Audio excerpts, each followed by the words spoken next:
Digital tubes द्वारा निर्मित Android developer के कोर्स के इस लेक्चर में मैं आपको जावा का एक ब्रीफ आइडिया दूंगी। जावा एक हाई लेवल प्रोग्रामिंग लैंग्वेज है। हाई लेवल लैंग्वेज इसलिए क्योंकि ये मशीन लैंग्वेज की तरह बाइनरी में ना होकर इंग्लिश के ज्यादा क्लोज है। ये वोरा यानी राइट वंस रन एनीवेयर के प्रिंसिपल पर काम करती है। मतलब कि जावा में लिखे हुए कोड को अगर एक बार कंपाइल कर लिया जाए तो उसको बिना रिकम्पाइल किए किसी भी जावा सपोर्टेड प्लेटफॉर्म पर चला सकते हैं। जावा एक ऑब्जेक्ट ओरिएंटेड लैंग्वेज भी है। जनरली 3 फंक्शनैलिटी रखने वाली लैंग्वेज को ऑब्जेक्ट ओरिएंटेड लैंग्वेज का दर्जा दिया जा सकता है। पहला पॉलीमॉर्फिज्म, दूसरा इनहेरिटेंस, तीसरा इनकैप्सुलेशन। ये तीनों फंक्शनैलिटीज को आप अंग्रेजी शब्द पाई से याद रख सकते हैं।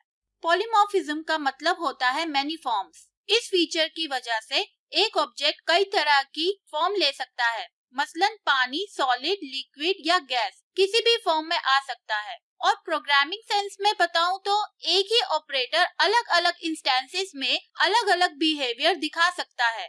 ये बिहेवियर इस बात पे डिपेंड करता है कि ऑपरेशन में किस टाइप का डेटा यूज हो रहा है। पॉलीमॉर्फिज्म इनहेरिटेंस को एक्सटेंसिवली इम्प्लीमेंट करने का काम करता है। अब थोड़ा इनहेरिटेंस के फीचर को समझ लेते हैं। इनहेरिटेंस को हिंदी में उत्तराधिकार कहते हैं। जैसे पेरेंटल प्रॉपर्टी को इनहेरिट करने का मतलब होता है कि किसी ने चाइल्ड होने की वजह से अपने पेरेंट की प्रॉपर्टी एक्वायर कर ली है। प्रोग्रामिंग में जब एक ऑब्जेक्ट अपने पेरेंट ऑब्जेक्ट से सारी प्रॉपर्टी और बिहेवियर एक्वायर कर लेता है तो उसको इनहेरिटेंस कहते हैं। क्लास के बेस पर जावा में 3 टाइप की इनहेरिटेंस होती है, सिंगल, मल्टी लेवल और हायरार्किकल। इनके बारे में हम आपको डिटेल में बाद के लेक्चर्स में बताएंगे। बट अभी के लिए आप इतना जान लीजिए कि जावा में क्लास के थ्रू मल्टीपल इनहेरिटेंस पॉसिबल नहीं है। अब हम इनकैप्सुलेशन का ब्रीफ आइडिया लेंगे। इनकैप्सुलेशन का मतलब होता है डेटा हाइडिंग। इनकैप्सुलेशन डेटा और कोड को एक सिंगल यूनिट में मिला देने के प्रोसीजर को कहते हैं। जैसे कि एक कैप्सूल में डिफरेंट मेडिसिन को मिला दिया जाता है। इनकैप्सुलेशन के पीछे का पूरा आइडिया इम्प्लीमेंटेशन की डिटेल्स को यूजर से छिपाना होता है।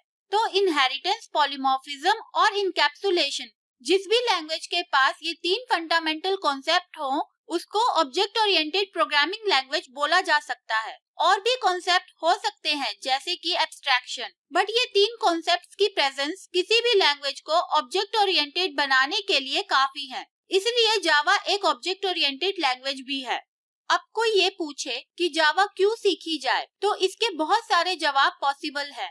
जावा के कई फायदे हैं। 2016 तक जावा सबसे ज्यादा पॉपुलर प्रोग्रामिंग लैंग्वेज में से एक है, खासकर जब क्लाइंट सर्वर वेब एप्लीकेशन की बात करें तो। जावा एक आसान प्रोग्रामिंग लैंग्वेज है।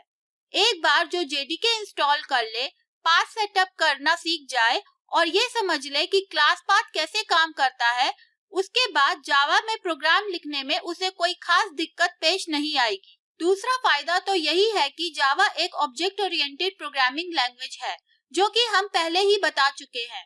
तीसरा फायदा जावा की रिच एपीआई है, जो कि लगभग सभी चीजों के लिए अवेलेबल है, जैसे कि IO, networking, utilities, XML parsing, database connection etcetera. चौथा फायदा है जावा के लिए बने हुए कुछ बहुत पावरफुल आईडीईज, जैसे कि Eclipse and NetBeans. Integrated development environment यानी कि आईडीई में कोड करने का ये फायदा होता है कि हम डीबगिंग कर सकते हैं, जो कि डेवलपमेंट के लिए बहुत जरूरी है। जावा प्लेटफॉर्म में और भी कई टूल्स हैं, जैसे कि मेवन, जेकंसोल, विजुअल वीएम एक्सेट्रा, जो कि जावा को फ्लुएंट, तेज और पावरफुल बनाते हैं। पांचवा फायदा यह है कि जावा बिल्कुल फ्री है। फ्री होने की वजह से जावा दुनिया भर में बहुत प्रोग्रामर्स की फेवरेट लैंग्वेज बन चुकी है। इस वजह से इसका फायदा ये हुआ कि जावा में सपोर्ट देने वाली कम्युनिटी बहुत बढ़ गई है। स्टैक ओवरफ्लो, जावा यूजर ग्रुप्स जैसी ओपन सोर्स ऑर्गेनाइजेशंस और फोरम्स हैं, जहां न केवल एक्सपर्ट लेवल हेल्प मिलती है बल्कि जावा पे कमांड करके आप वहां अपनी नॉलेज बढ़ा सकते हैं।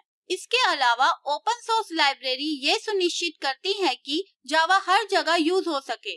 अपाचे, गूगल और कई बड़ी बड़ी ऑर्गेनाइजेशन ने काफी इम्पोर्टेंट लाइब्रेरीज डेवलप की, जिसने जावा डेवलपमेंट को तेज, आसान और सस्ता बनाने में काफी मदद की है। स्प्रिंग, स्टड्स और हाइबरनेट जैसे फ्रेमवर्क्स ने डिजाइन पैटर्न्स को बढ़ावा दिया है और प्रोग्रामर को उनके टास्क अचीव करने में सहायता दी है।